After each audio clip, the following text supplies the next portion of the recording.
Lots of great stuff going on at the Golden Rain Foundation, and Treasurer William Cohen's here to tell us all about it. Thank you for joining us. Glad to be here. And welcome to the show. I don't think we've ever talked before. No, we haven't. No, thank you. Well, we got some great news to talk about. Clubhouse One. Yes, Clubhouse One is finally done. Yes. That process began a while ago, and there was quite a controversy over how we would do it, whether or not we would do it all at once or do it in phases. And we determined that it made the most sense to just do it. Just knock it out. And that process saved us a bunch of money, and it saved us a bunch of time. And so this process, we began the move-in process September 3, as you can see on the slide here. Sure. We have what they're calling a soft reopening on September 16th. I'm not sure what's soft about it, since I think we're going online with almost everything. You're going for it. Until that, we're doing the punch list is what's happening right now. Right. And the transition for the various clubs and other parts of the community that are regularly used Clubhouse One and are now been relocated somewhere else will be phased back into Clubhouse One starting on the 16th. So they should expect a call from recreation staff as it relates to that. Right. But we do have some amenities that are opening up right away. Next, if we can put up the next slide. Sure, yeah, the pool's going to be up there, and a fitness center, some other stuff. Yeah, we've got the pool, the fitness center, the gymnasium, archery, and shuffleboard. I want to stop by and see the archery. But the drop-in lounge is going to be open, the game room, and also the bus system is reestablishing. The transportation hub's back at its old place where it used to be. Old place where it used to be. Things are going to be new and the same all at once. So we're all very excited about Clubhouse One. And so people shouldn't expect perfection from all this, right? This September 16th, there's going to be some tweaks here and there. That's why it's kind of a soft opening in a sense, right? So there's going to be some hurdles to overcome, but let people know what's going on and that kind of thing, and things will get, make progress as they go, right? Well, and in particular, I'm glad you brought that up. I mean, that if there is something that doesn't seem right to you, bring it to the attention of the staff, because multiple eyes, different sets of eyes are all always useful. Yeah. And so I would encourage people to, if they see things that seem out of place, just to mention it. Yeah. The good news overall is it was on time and on budget, which is a hard thing to do these days. Kudos to staff for pulling that off. Absolutely. Absolutely. Also, some stuff going over that we have voting. We're going to do some drop-in voting. Yes. The county contacted us about trying to set up a drop-in voting center here on premises. And there actually was quite a bit of discussion about that. Originally, we were going to put it over at Gate 12. And the issue of public access as opposed to private access, community access versus all the public, was an issue. And so it was relocated to Clubhouse 3, and it is Saturday, November 2. It is behind our gates, and so it is a secure location. It's being advertised as a private community event. Right. And the public is not going to be Right, so folks outside the community, they don't live here, they don't have passes, they can't get in and do that, so it's going to be secure within the gates. Yeah. All right. So voting is 10 to 4, and this county staff is on site from 7:30 to 6:30, and there is a big event that night. So we have to get all the voting out and bring in all the festivities for the plans for that evening. And it's great to make sure that something like that is in the community so people can get the access. They don't have to drive off and get out of the area, and, especially for folks who have some challenges with mobility and transportation, that kind of thing too. We're very glad that we're able to do that. Yeah, and absolutely. we thank the county for their accommodation.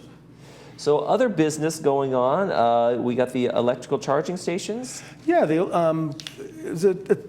more to the electrical charging stations than one might imagine. And so there is, this is something on what we call 28-day notification. So it comes before the board as an initial matter. The board says that, okay, we approve this, we approve it for publication to the public, and then at our next meeting we will go final with it. Obviously there's an opportunity for public input, but we are increasing the charges for both the level 2 and level 3 chargers that members and employees of the community get 31 cents a kilowatt hour for both level 2 and 3, and the public are 45 cents and 65 cents. And then if you watch the board meeting, you would realize that there was a great deal of discussion about these parking rates at the very end here, the last column.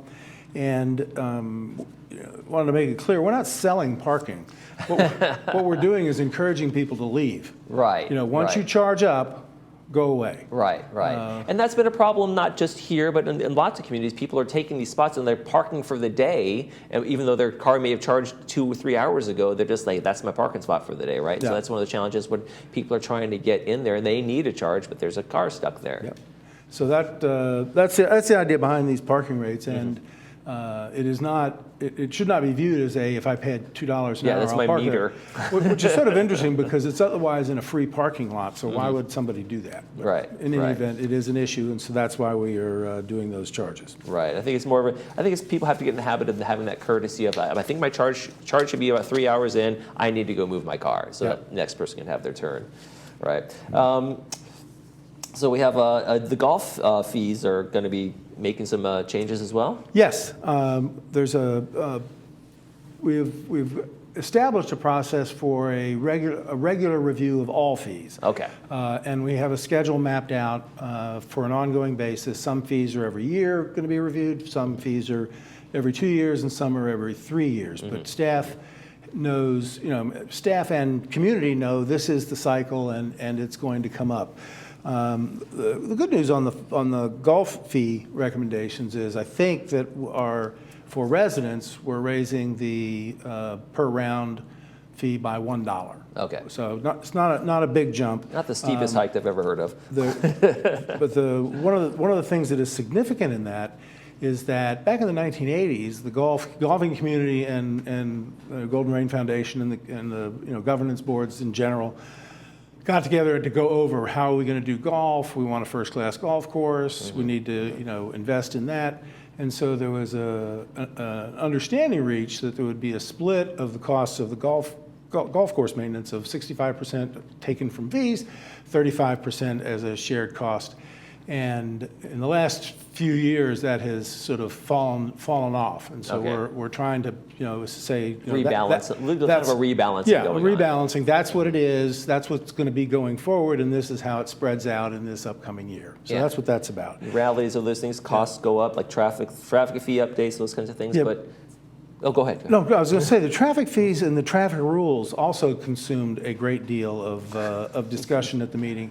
And because a great many people wanted to talk about the rules as opposed to the fee, and it was about the fee. Right. And it has been determined by those people that make these determinations that it appears that people are seeing the traffic fees as sort of a cost of doing business. It's $25, whatever, I don't care, pay it off.